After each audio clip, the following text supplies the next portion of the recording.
고린도 후서 1장 1절에서 11절까지의 말씀입니다. 하나님의 뜻으로 말미암아 그리스도 예수의 사도된 바울과 형제 디모데는 고린도에 있는 하나님의 교회와 또 온 아가야에 있는 모든 성도에게 하나님 우리 아버지와 주 예수 그리스도로부터 은혜와 평강이 있기를 원하노라.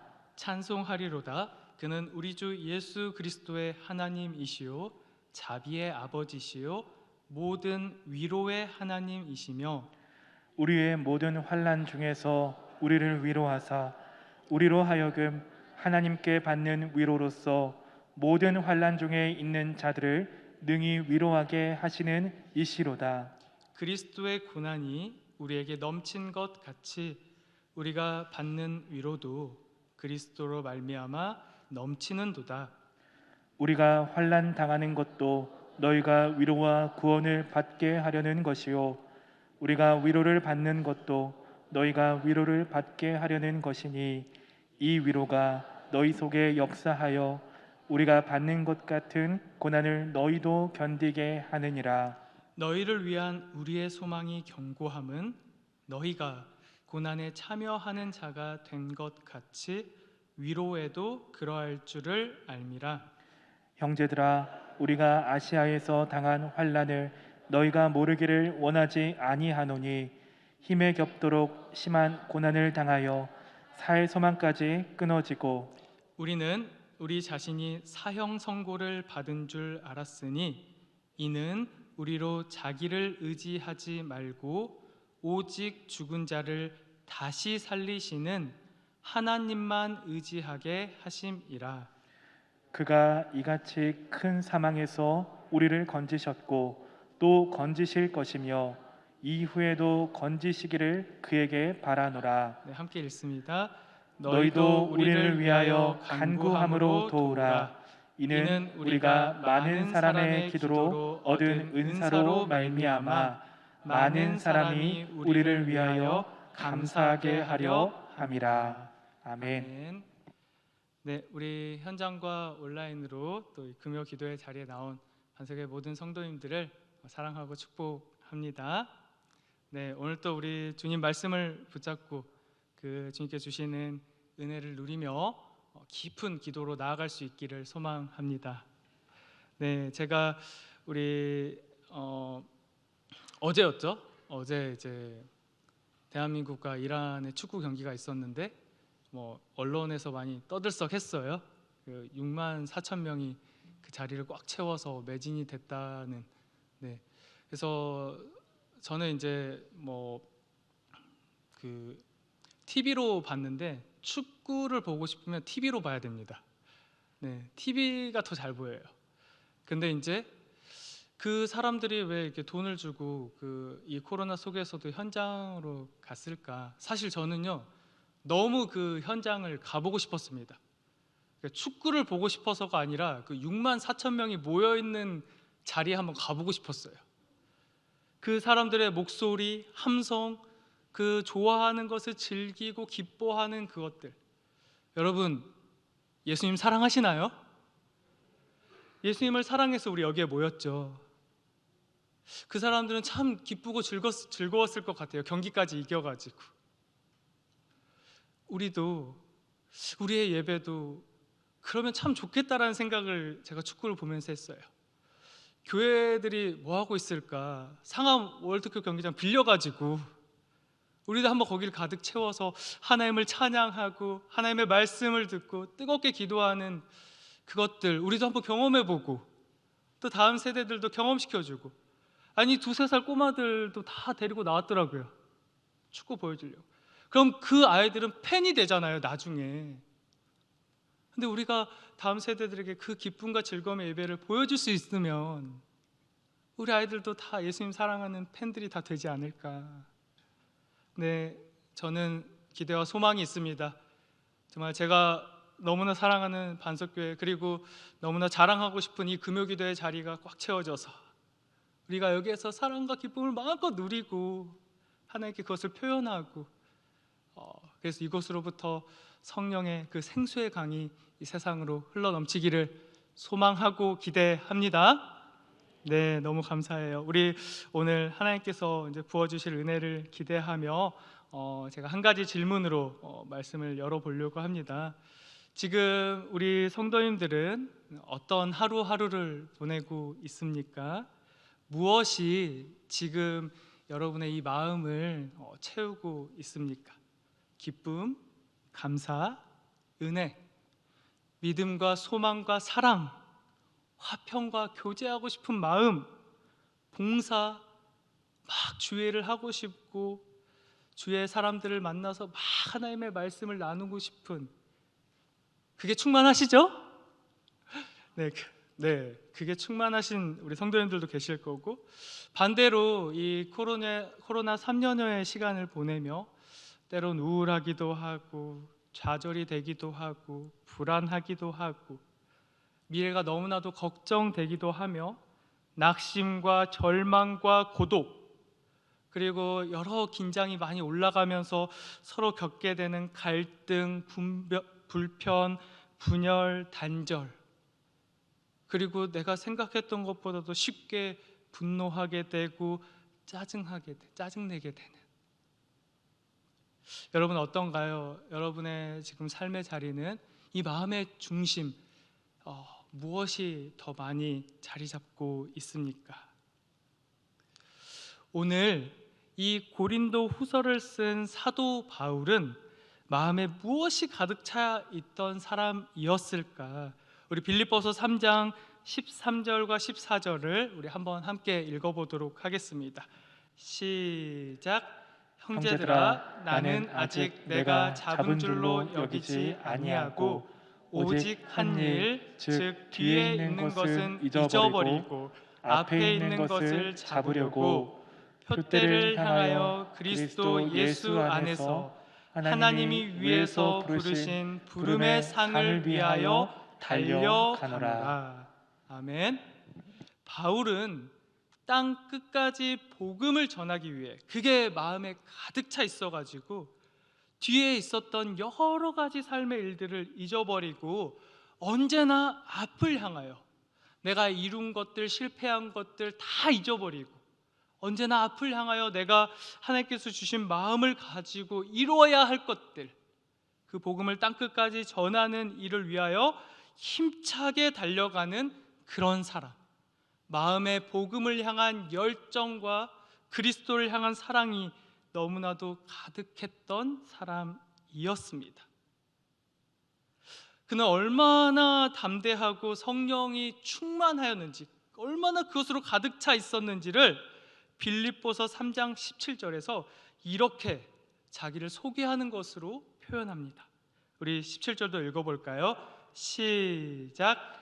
형제들아, 너희는 함께 나를 본받으라. 그리고 너희가 우리를 본받은 것처럼 그와 같이 행하는 자들을 눈여겨보라.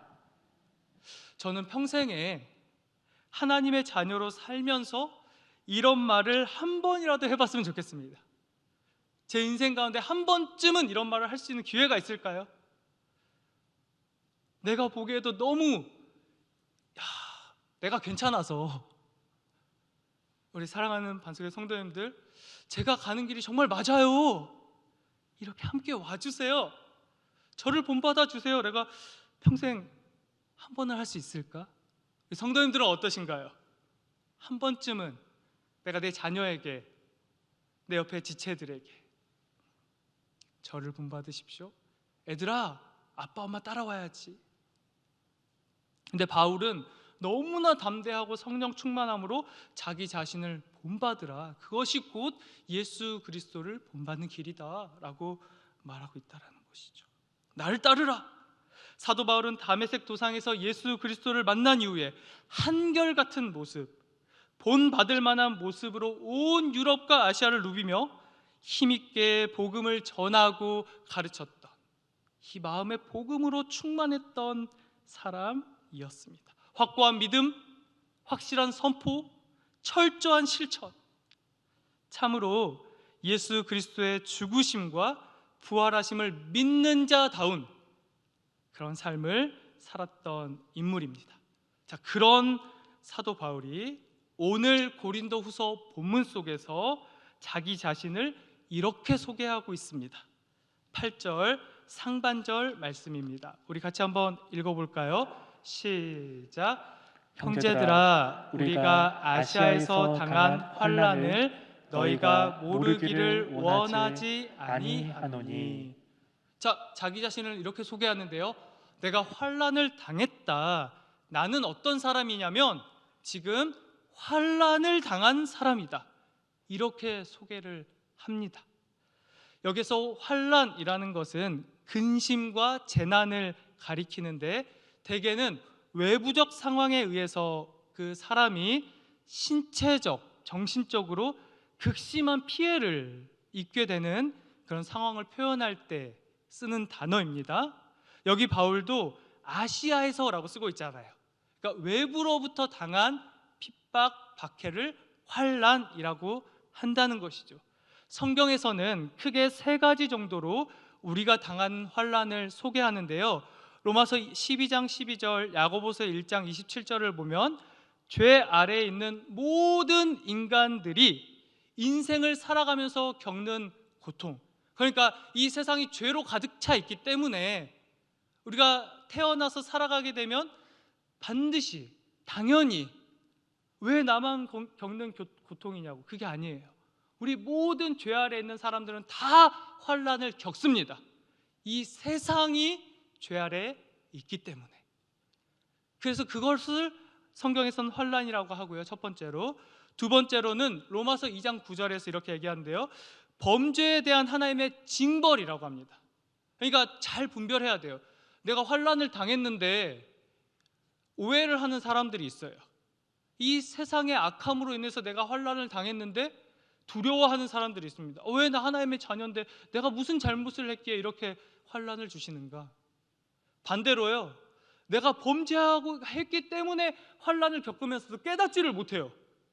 자꾸 하나님이 사인을 주시는데, 주일 말씀처럼 발람이 그 어둠의 길로 향하지 않도록 사인을 주시는데 깨닫지 못하는 것처럼 하나님이 분명하게 깨달으라고 징벌로서 환난을 주시는데 깨닫지 못하는 경우도. 근데 성경에서는 어떨 때 우리에게 환난이 주어지냐? 내가 범죄했을 때에도 환난이 주어진다. 그리고 세 번째에는 이럴 때 환난이 주어진다고 합니다. 데살로니가전서 3장 4절에 나와 있는데요, 믿음을 지키기 위해서 당하는 핍박. 그러니까 내가 하나님 안 믿으면 상관이 없어, 당할 일이 없어. 내가 교회 다니지 않으면 직장에서 그런 대접을 받을 필요가 없어, 욕먹을 일이 없어.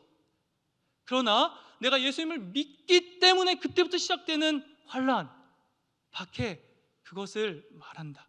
그래서 세 가지, 죄 아래에 있는 이 세상에서는 다 당하는 고통이 있고, 또 우리가 범죄했기 때문에 하나님의 징벌로서 주어지는 것이 있고, 또 내가 너무나 예수님을 사랑하기 때문에 당하는 환난이 있다.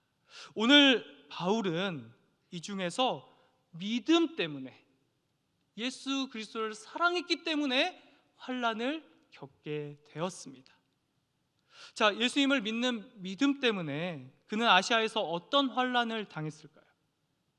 많은 성경 주석가 역사가들은 바울이 아시아에서 당한 환난을 크게 세 가지로 유추합니다. 첫 번째는 구체적인 막 이런 언급이 없는 것으로 보아서 고린도 사람들도 잘 알고 있었을 것이다. 그래서 이제 고린도전서 15장 32절이나 16장 9절을 찾아보시면 에베소에서 당한 환난에 대해서, 우리 잘 알죠. 아데미 여신을 숭상하는 사람들이 바울이 복음을 전하니까 자기들이 막 그 신상을 팔아야 되는데 재산상의 손해가 나다 보니까 바울을 핍박하게 되는 그 환난을 당했던 것이라고 한번 추측을 하고요. 두 번째로는 또 우리가 잘 아는 것처럼 바울에게 심한 질병이 있어서 그걸 환난이라고 했을 것이다. 그런데 이제 우리가 이 입원의 가능성은 좀 적은 게 어떤 외부적 박해이기 때문에 입원의 가능성은 되게 소수 의견입니다. 그리고 세 번째는 이런 환난을 당했을 것이다. 저는 이제 목회자로서 되게 공감이 가는 이제 내용인데, 바울의 사도적 권위. 바울은 편지에서 항상 나는 사도다라고 얘기하잖아요. 제가 이 단에 올라와서 저는 김선욱 목사입니다. 김선욱 목사고요. 김선욱 목사예요. 얘기할 필요가 없잖아요. 그렇죠? 그런데 사도 바울은 편지를 할 때마다 하나님께로 택함을 받은 내가 사도 바울이다라는 걸 적는단 말이죠. 오늘 본문. 그런데 이 교회 공동체 내에서 바울의 사도권을 너무나도 인정을 안 하는 거예요. 그러니까 그 공동체 이제 안에서부터 핍박을 받는 거죠. 상상조차 하기가 싫습니다. 속으로 그럴 수 있어요. 우리의 영적인 권위가 다 다르기 때문에 성도님들이 아마 속으로는 여러 목회자들을 비교하고 평가하고 생각할 수 있을 것입니다. 사도 바울은 그러나요? 면전에서 그러는 거예요. 넌 목사 아니야. 넌 사도가 아니야. 그러니 얼마나 그 복음으로 충만한 사람도 스트레스 많이 받겠죠. 계속 다운될 거예요. 지칠 겁니다. 정신이 피폐해져 갈 거예요. 자, 크게 이런 세 가지의 환란을 바울이 겪었다고 하는데요. 이 아시아에서 당한 환란이 어떤 환란이었든지 간에 우리에게 더 중요한 사실은 사도 바울이 이 환란을 대하는 태도, 박해를 받을 수 있죠. 근데 그것을 대하는 태도가 어떠했는가? 우리도 그런 박해를 받으면 좌절하거나 분노하거나 여러 반응이 나오게 되잖아요. 사도 바울은 어땠을까요? 한번 우리하고 비교를 해보겠습니다. 우리 8절을 다시 한번 읽어보도록 하겠습니다. 고린도서 1장 8절 시작. 형제들아, 우리가 아시아에서 당한 환난을 너희가 모르기를 원하지 아니하노니 힘에 겹도록 심한 고난을 당하여 살 소망까지 끊어지고. 소망이 끊어졌다. 죽고 싶었다. 죽는 것이 차라리 나을 것만 같다. 뒤에 있는 일을 잊어버려는 바울, 앞으로만 전진하는 바울, 자신을 본받으라고 말했던 바울과 좀처럼 어울리지 않는 그런 말이 지금 쓰여져 있습니다. 사도 바울도요, 이겨낼 수 없는 큰 환란이 주어졌을 때 그 속에서 지금 자신의 모든 것이 무너져 내리고 있음을 고백하는 거죠. 우리 9절과 10절을 이어서 보도록 하겠습니다. 우리 상반절의 말씀인데요. 이어서 보겠습니다. 시작. 우리는 우리 자신이 사형 선고를 받은 줄 알았으니 10절. 그가 이같이 큰 사망에서 우리를 건지셨고. 네. 그러니까 바울은 부정적인 말을 잘하는 사람이 아닌데 9절과 10절을 연속해서 보시면 그냥 힘들었다 어려웠다 정도가 아니라 사형 선고, 큰 사망 이렇게 기록하고 있어요. 얼마나 그 환란이 심했던지. 사도 바울의 삶에는 너무나 많은 복음의 열매가 있었음과 동시에 그 모습을 싫어하는 사단의 큰 공격들도 동시에 주어져 있었습니다. 이 인간 스스로 극복하기 힘든, 견디기 힘든, 죽는 것이 나을 정도의 극심한 환난이 공동체 내적으로는 수많은 갈등, 분열, 깨어짐, 분노, 미움과 다툼, 권위에 대한 불신, 반복되는 실패,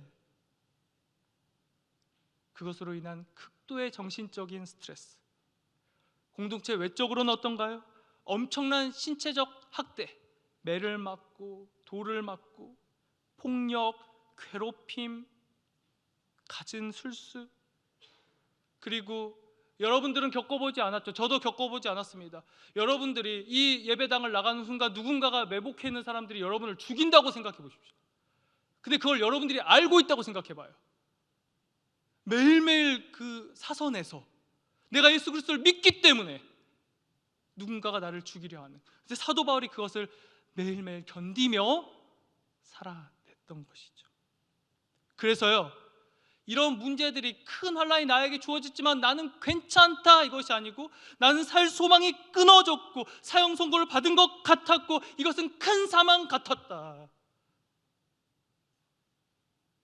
성도님들은 지금 어떠십니까? 가정에서는 어떤 하루하루를 보내고 계십니까? 교회는 어떤가요? 세상에서는 어떻게 살아가고 계십니까? 이겨내기 힘든 문제, 극복하기 힘든 갈등, 가족으로부터 교회 공동체 서로 간에, 세상의 사람들 사이에서 물리적으로, 신체적으로, 정신적으로 혹시 큰 환난의 시간을 보내고 계십니까?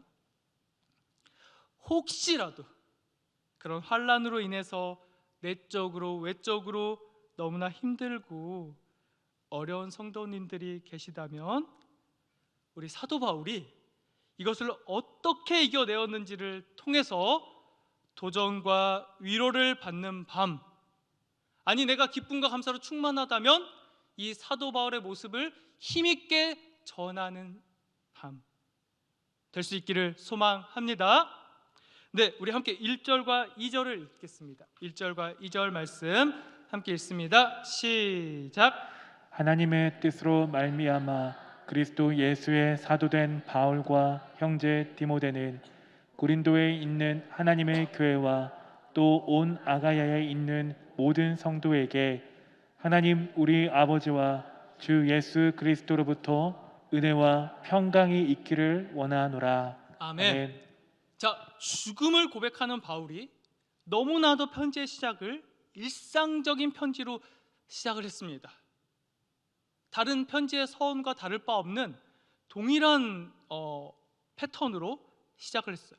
자, 저 놀라운 것은 다음 고백인데요. 우리 3절 한번 같이 읽을까요? 시작. 찬송하리로다. 그는 우리 주 예수 그리스도의 하나님이시요 자비의 아버지시요 모든 위로의 하나님이시며, 자신에게 환난을 허락하셨는데 사형 선고와 큰 사망으로 이끌려 가시고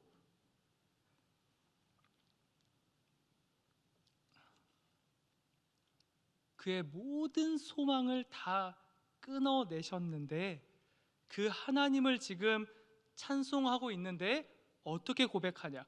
예수 그리스도의 하나님, 나를 사망으로 이끄시는 하나님이 아니라 나를 구원으로 이끌어 가시는 하나님, 자비의 아버지, 나를 사랑으로 이끌어 가시는 하나님, 모든 위로의 하나님, 나를 낙심과 절망이 아니라 참된 위로로 이끌어 가시는 하나님.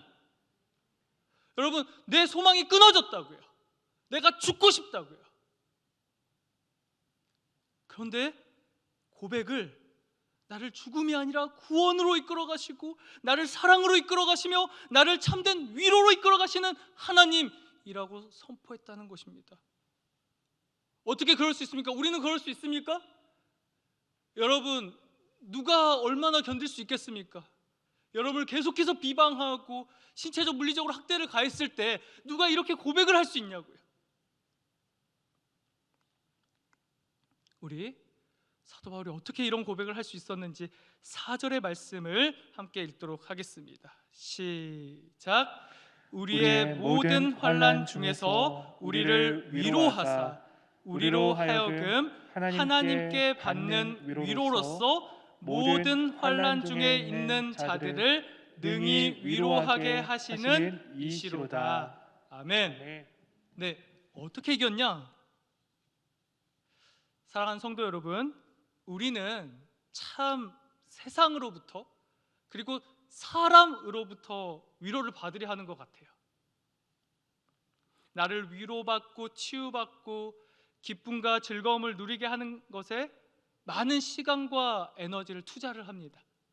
세상이 나에게 위로를 주면 거기에 아낌없이 투자를 하고, 사람과의 관계가 나에게 위로를 주면 그 사람을 애타게 찾죠. 목말라 하죠. 나에게 좋은 말을 해주고 격려를 해주고 위로를 해주니까. 우리는 가정에서 내 가족이 나를 위로해 주기를 원하고요, 내 마음 알아주기를 원하고요, 우리는 교회에서 저 사람이 내 뜻을 알아주기를, 내 마음 알아주기를, 그리고 내 뜻에 수긍하기를 원합니다. 그것이 잘 이루어지지 않았을 때 삶은 뒤엉키고 뒤섞여서 가장 아름다운 천국을 이루어가야 할 가정과 교회가 깨어지고 무너지게 되는 것이죠. 여러분, 반드시 기억하시기 바랍니다.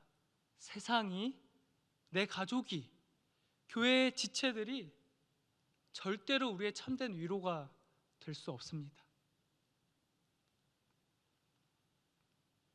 그런데 우리는 반대로 해요. 자꾸 세상에서 위로를 받으려 하고 사람에게 위로를 받으려 합니다. 사도 바울은 죽을 것만 같았던, 죽음과도 같았던 극심한 어려움을 하나님께 받는 위로로서 이겨내었습니다. 성도 여러분, 우리 삶을 참된 위로와 회복, 생명으로 이끌어 가시는 그분은 오직 하나님 한 분뿐임을 굳게 믿으시기를 바랍니다. 우리는 하나님께 위로를 받을 때에만 우리 삶에 주어진 환난을 이기는 자로 살아갈 수가 있습니다. 절대로 삶의 문제는 사라지지 않습니다. 가정에서요, 교회에서요, 세상에서요, 문제가요 사라지지 않아요. 그러니 우리가 힘든 것이죠. 반복해서 계속해서 우리를 사망으로 이끌어가는 거예요. 우리는 가정 안에서 서로를 향해 문제가 해결되기를 바라고, 교회 안에서 저 사람의 생각이 바뀌기를 바라지만, 하나님께 내가 위로를 받을 때 참된 위로는 일어난다. 사도 바울은 평생토록 환난 속에서 살았습니다. 늘 교회 공동체 안에서는 자기 자신을 변호해야 했고, 분열과 다툼을 조율해야 했으며, 교회 밖에서는 복음을 핍박하는 무리들의 물리적인 박해를 견뎌내야 했습니다. 환난은 사라지지 않았습니다. 오늘 본문을 보시기 바랍니다. 너희들이 내 권위를 인정해 주어서 환난이 모두 끝나게 되어서 그래서 내가 위로를 받았다라고 하지 않았습니다. 대신에 하나님께 받는 위로로서 내가 환난을 이길 수 있었다. 그러면 우리 이제 사도 바울이 하나님께 받은 위로는 도대체 어떤 위로길래 세상의 위로, 사람의 위로와 다른가? 그가 수많은 환난의 삶 속에서도 믿음과 복음의 삶을 어떻게 살아갈 수 있었을까? 데살로니가 후서 2장 16절의 말씀을 함께 읽겠습니다. 시작. 오직 우리 주 예수 그리스도와 우리를 사랑하시고 영원한 위로와 좋은 소망을 은혜로 주신 하나님 우리 아버지께서. 아멘. 이것이 바로 우리가 의지하고 위로받기를 원하는 세상의 모든 것들과 결정적으로 구별되는 하나님의 위로입니다. 사랑하는 반석의 성도 여러분, 하나님의 위로는 영원합니다. 그러니 우리가 하나님께 위로를 받게 되면 삶의 요동치는 자리, 수많은 위기, 관계의 깨어짐과 무너짐, 극심한 환난 속에서도 하나님을 찬양하며 하나님의 자녀로서의 삶을 흔들림 없이 살아갈 수 있다라는 것입니다. 오늘 이 밤에 우리가 이것을 꼭 기억할 수 있었으면 좋겠습니다.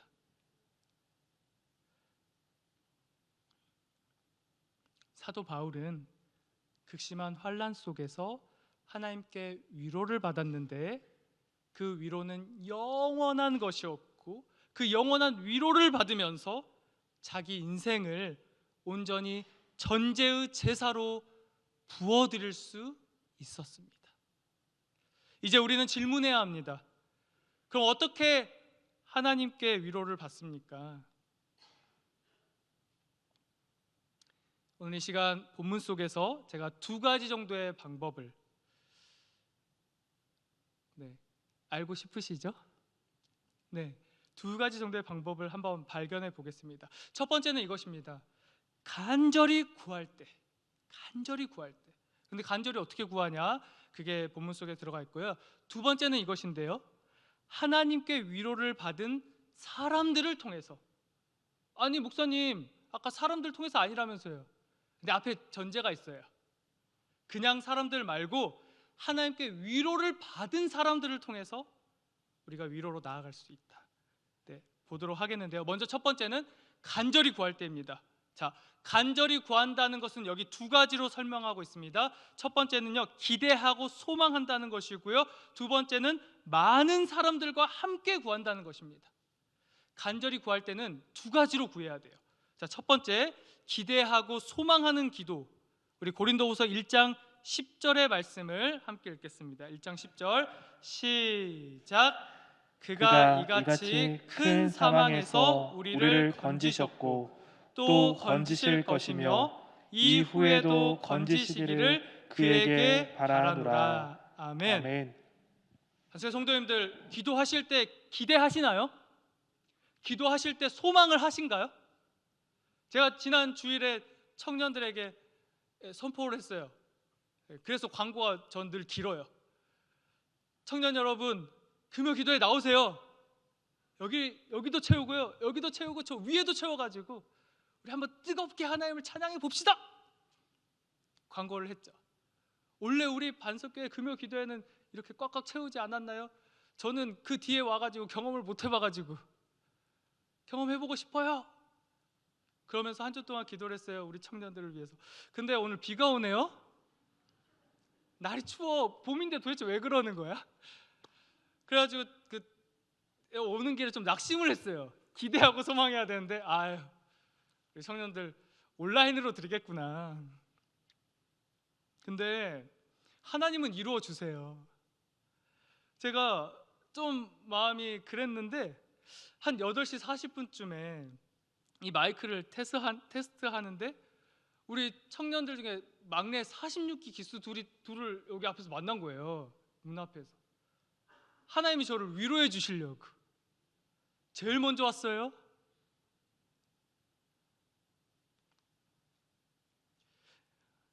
사랑하는 반석의 성도 여러분, 하나님께 올려드린 기도는 기대로 드리는 겁니다. 소망으로 드리는 거예요. 여러분, 그럴 때 위로가 일어나요. 내가 하나님을 기대하지도 않으면서 소망하지도 않으면서 그 기도가 어떻게 이루어지나요? 그런데요, 제가 목사다 보니까 이런 질문을 되게 많이 받아요. 목사님, 안 이루어지잖아요. 안 되잖아요. 저 기도 정말 간절히 했다고요. 근데 내 삶에 변화가 없는데요. 환란이 여전한데요. 문제가 여전한데요. 저도 마음이 아파요. 사도 바울도 그랬어요. 사도 바울도요, 기도할 힘조차 없었대요. 사회 소망이 끊어졌다는 건 그 와중에 누가 기도하고 있겠습니까? 그렇죠? 기대와 소망이 끊어졌다는 거잖아요. 그래서 두 번째 있습니다. 간절히 구한다는 건요, 이런 기도입니다. 우리 고린도후서 1장 11절 함께 읽어보도록 하겠습니다. 시작. 너희도 우리를 위하여 간구함으로 도우라. 이는 우리가 많은 사람의 기도로 얻은 은사로 말미암아 많은 사람이 우리를 위하여 감사하게 하려 함이라. 아멘. 자, 보시면 간절하게 구한다는 것은요, 간구함으로 도우라라고 나와 있어요. 도우라. 여기 도우라라는 건요, 함께 한다는 의미입니다. 그러니까 나 혼자 간절히 한다는 게 아니에요. 함께 간절히 기도할 때, 함께 기도하고 기대하고 소망할 때 뇌손과 같은 하나님의 응답하심이 이 땅에 쏟아 부어져 내린다는 것입니다. 바울은 혼자서 하나님께 위로를 받지 않았습니다. 혼자서는요, 죽음의 위기를 절대로 이겨낼 수 없습니다.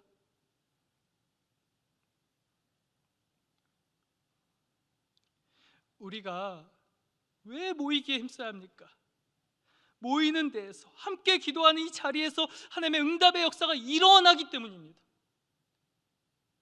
회복의 역사, 위로의 역사, 치유의 역사. 하나님의 리더십은 우리를 그것으로 이끌어 가시는 리더십인 줄을 신뢰하는 저와 우리 반석의 성도님들 되시기를 축복합니다. 근데 우리가 기도할 때 이루어지는데, 기대하고 소망할 때 이루어지는데, 함께 모이는 그 자리에서 도우라. 자, 두 번째로요, 그렇게 간절히 구할 때 하나님께 위로를 받고요, 두 번째는 제가 아까 얘기한 것처럼 하나님께 먼저 위로를 받은 그 사람들을 통해서 하나님의 위로를 받는다고 합니다. 우리 본문 4절 말씀을 함께 읽겠습니다. 네, 시작. 우리의 모든 환난 중에서 우리를 위로하사 우리로 하여금 하나님께 받는 위로로서 모든 환난 중에 있는 자들을 능히 위로하게 하시는 이시로다. 아멘. 네, 오늘 보십시오. 제가 하나님께 위로를 받게 되면요, 이제 제게 능력이 생긴다고 합니다. 제게 능력이 생긴대요. 자, 여기에 모든 환난 중에 있는 자들을 능히라는 게 능력이에요. 능력. 헬라어로 디나미스. 잘 아시는 단어죠. 이제 능력이 주어지는 거예요. 정말 다른 어떤 능력보다 너무 멋진 능력 아닙니까? 여러분, 너무 괴로워하고 아파하고 있는 내 지체, 내 가족, 내가 위로할 수 있다고 생각해 보세요. 내가 그 사람을 회복시킬 수 있다고 생각해 보시기 바랍니다. 우리는 대개는 어찌할 바를 모르지 않습니까? 어떻게 위로해 줘야 되지? 어떻게 안아줘야 되지? 근데 내가 하나님께 위로를 받으면, 그걸 경험하고 난 사람들은 능력이 생긴대요. 저는 목회자로서 이 능력을 너무나도 갈망합니다. 하나님, 제게 주시옵소서. 제가 주님께 받은 위로의 능력으로 우리 성도님들을, 제게 맡겨주신 양떼들을 위로하는 자, 격려하는 자가 되게 하여 주시옵소서. 저는 부족하고 연약하지만 그렇게 구하고 기도하고 있습니다. 왜냐하면요, 저는 하나님께 위로를 받았기 때문입니다. 저도요, 목회를 그만둘 뻔했어요. 근데 저를 위해서 너무나 많은 사람들이 기도해 주셨습니다. 그 간절한 간구를 통해서요, 제가 회복했어요. 이겨낼 수 없는 삶의 문제. 그래서 제게는 하루하루가 너무 소중한 삶으로 바뀌게 되었습니다. 너무나 감사하게 바뀌고 반석교회를 왔어요. 여러분, 우리가 어떻게 위로를 받을 수 있냐? 위로는 하나님께 위로를 받은 사람들을 통해서, 여러분, 하나님께 위로를 받으시고 하나님께 받은 위로로 다른 이들을 위로하고 살려내는 인생, 우리가 그런 귀하고 복된 인생으로 주님 앞에 서기까지 살아갈 수 있기를 간절히 소망하고 축복합니다. 우리 이 시간 우리 찬양하고 이것을 위해서 간절히 기도하는 밤 되기를 원하는데요, 제가 사실 이 찬양 잘 못 부릅니다. 그렇지만 너무나 가사가 좋았어요. 우리 한나의 노래라는 찬양인데요, 우리 찬양팀 잘 도와주시고 우리 가사를 잘 깊이 묵상하면서 오늘 이 자리에서 부어주실 하나님의 위로를 우리 충만하게 경험했으면 좋겠습니다.